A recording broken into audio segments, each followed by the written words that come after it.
ये भारतवर्ष अपना स्वतंत्रता का शताब्दी मनाएगी, तो उस समय हमारा देश आध्यात्मिक और भौतिक दोनों क्षेत्र में दुनिया को पथ प्रदर्शित करने वाला एक शक्तिशाली राष्ट्र के रूप में उभर कर आए, इसकी मेरी कामना है। आज 15 अगस्त किसी प्रकार के लेखा जोखा रखने का दिन नहीं है, अपितु मुझे याद है जब मैं बचपन में 4वीं-5वीं में पढ़ता था, सुबह हम जब गांव में शोभा यात्रा या प्रभात फेरी हम जाते थे तो हम गाते थे, सदियों का अरमान सफल है, वीरों का बलिदान सफल है, जो चाहा वो हमने पाया, आया 15 अगस्त आया, घी के दीपक आज जलाओ, कर्म पथ पर बढ़ते जाओ करके हम कविता गाते थे। ठीक उसी का आज हम लोगों को इस नील अंबर के नीचे मौलिक अधिकार का संप्रभुता, समानता, भाषण आदि जो मौलिक अधिकार हमें प्राप्त है वो किसी के द्वारा बैंड किया हुआ नहीं है, अपितु इसके लिए लाखों करोड़ों नर नारियों ने बलिदान दिया, स्वतंत्रता के यज्ञ में आहुति दे करके ये आज हम स्वतंत्र हुए हैं, हम स्वतंत्रता को एंजॉय कर रहे हैं। इसको आज स्मरण करने का दिन है। ये आज का दिन उन बलिदानों के प्रति नतमस्तक होने का दिन है और साथ ही साथ आज के युवाओं को अपने अतीत के गर्व को स्मरण करने का दिन है। हमारा भारतवर्ष का अपना प्राचीन 4000-5000 वर्ष पूर्व इतिहास है। यदि आप देखेंगे ना, ऑस्ट्रेलिया जैसा, अमेरिका जैसा, उसमें पैदा भी नहीं हुआ था जो आज शक्तिशाली है। उसमें वैदिक काल में ही हमारे संत महात्मा ऋषि मुनियों द्वारा अज्ञानता से ज्ञान की ओर, अर्थात अंधकार से ज्योति की ओर, मृत्यु से मोक्ष की ओर, मुक्ति की ओर जाने की कामना करते थे, कल्पना करते थे। ऐसा हमारा जो है रिच संस्कृति वाला देश रहा है। उसके बाद आप देखते हैं कि भारतवर्ष में तथागत बुद्ध जैसे हुए जिन्होंने प्रतीत समुत्पाद का सिद्धांत दिया। हमारा अस्तित्व यदि है तो दूसरे के अस्तित्व के चलते है, यदि हमारा अस्तित्व है तो इस प्रकृति के चलते है।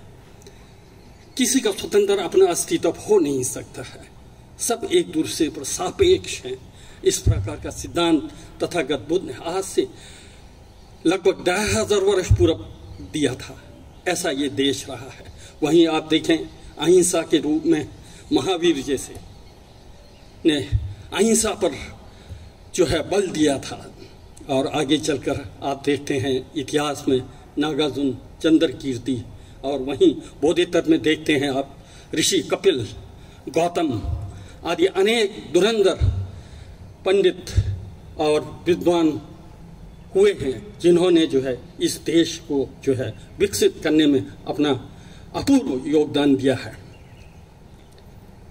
वहीं आप देखते हैं सम्राटों में चंद्रगुप्त मौर्य, सम्राट अशोक, हर्षवर्धन, चंद्रगुप्त विक्रमादित्य जैसे अनेक राजा महाराजा हुए हैं।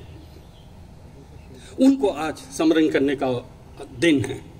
साथ ही ये भी नहीं भूलने का है कि उस समय एक बार गुप्त काल में भारत को जो है सोने का चिड़िया कहा जाता था। देश विदेश से लोग जो है नालंदा, तक्षशिला, विक्रमशील आदि यूनिवर्सिटियों में अध्ययन के लिए आता था। स्वर्णकालीन था, लेकिन किसी कारणवश फिर देश परतंत्र होता है। उस चीज को भी आज हमको समझना है।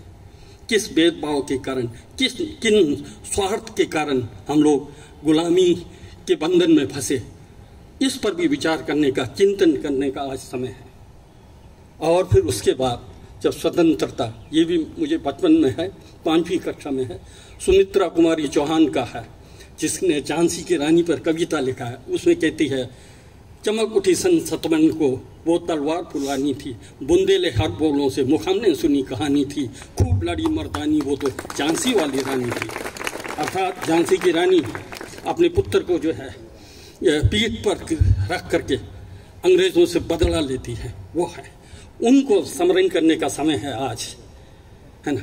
उसी क्रम में देखते हैं हमारी 20वीं सदी में ही चंद्रशेखर आज़ाद, सुखदेव, भगत सिंह जैसे स्वतंत्रता के लिए फाइट करते हैं, और जब उन्हें अंग्रेज फंदे के लटकाते हैं तो उस समय भी वो गाते हैं, प्रेयर करते हैं कि मैं पुनः पुनः इस देश में जन्म लेकर के स्वतंत्रता के लिए काम करूं। यह है भारतीयता, स्वतंत्रता सेनानियों की सोच। इससे हमको प्रेरणा लेना है। ये स्वतंत्रता हमको आसानी से नहीं मिला, इसको फिर पुनः बनाए रखने के लिए आज 77 वर्षों तक हमारे जल, थल और वायु सेनाओं ने कितने आहुतियाँ दी, कितने शहीद हुए। भारत पर 1962 में युद्ध हुआ था, तो आपको याद होगा ना। आज भी गाते हैं हम लोग प्रदीप जी का रचना, और ये लता मंगेशकर द्वारा गाया हुआ, ये मेरे वतन के लोगों आंख में भर लो पानी, जो शहीद हुए हैं हमसे जरा याद करो कुर्बानी। ठीक है, इस प्रकार से स्वतंत्रता को बरकरार रखने के लिए भी अनेक लोगों ने अपना जान का बलिदान दिया। इस प्रकार ये जो है आज भारत जो है सुरक्षित है। आज हम लोग स्वतंत्र होकर के जो विचरण कर रहे हैं, ये जो है हमारे उन सैनिकों के चलते, पैरामिलिट्री फोर्स के चलते और पुलिस लोगों के चलते ये सब हुआ है। इसलिए हमको उनके प्रति भी गर्व का अनुभव हम लोगों को होना चाहिए, करना चाहिए। साथ ही साथ इस देश को के विकास में नेताओं ने, उद्योगपतियों ने, साइंटिस्ट लोगों ने, टेक्नीशियनों ने रात दिन प्रयास करके इस देश को विकसित किया है, समृद्ध बनाया है। उनके प्रति भी नतमस्तक होने का आज जो है दिन है। जब तक हमारे अंदर ये जननी जन्मभूमि च स्वर्गात् अपि गरिष्यते का ये भाव हमारे अंदर उत्पन्न नहीं होगा, जन्म देने वाली माँ